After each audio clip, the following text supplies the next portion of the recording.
ça, elles ont des smartphones. Tu baisses les volets comme ça. Voilà, c'est ça, il y a de la domotique et tout à l'intérieur, tout est connecté. Non, pas du tout. En fait, tout se passe normalement, sauf que on y a injecté des petits capteurs électroniques qui vont faire remonter vers l'apiculteur plein d'informations stratégiques sur ce qui se passe à l'intérieur de la ruche. Des informations sur la température, sur le taux d'humidité, sur le poids de la colonie, ce qui peut montrer qu'il y a un taux de mortalité qui augmente tout d'un coup. Qu'est-ce qui se passe? Il va pouvoir intervenir beaucoup plus rapidement. Donc il va récupérer même les sons aussi de ce qui se passe à l'intérieur, les bzzz qui donnent aussi une indication. On aurait dû faire la chronique avec ça. Ouais, on aurait pu mettre le fond sonore, ce qui donne une indication sur le niveau de santé globale des abeilles. Et à partir de tout ça, eh bien, on va pouvoir prendre des décisions beaucoup plus rapides, intervenir extrêmement rapidement. Et puis ces ruches connectées, elles sont aussi géolocalisées avec des GPS, ce qui peut lutter contre le phénomène du vol des ruches, ce qui est un phénomène de je sais plus où j'ai mis ma ruche, quoi. Je sais plus où j'ai mis ma ruche. Non, elles sont souvent volées. Elles sont souvent volées.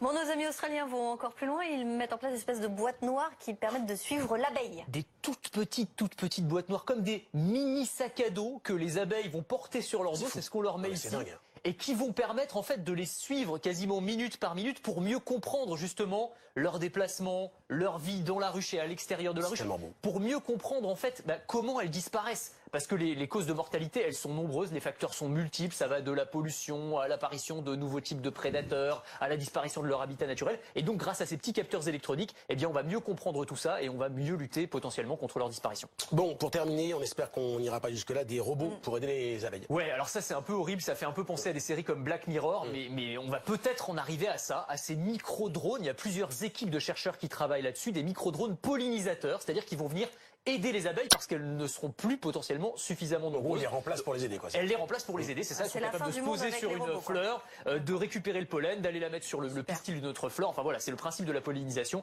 aidé par ces micro-robots et ces micro-drones. On espère qu'on n'aura pas besoin d'en arriver là. Plutôt le hashtag Sauver Maya, quoi. Voilà. C'est ça, Sauver Maya, exactement. Et demain, c'est mon robot pollinisateur qui sera là. Voilà. Merci beaucoup, Anthony. Un programme alléchant.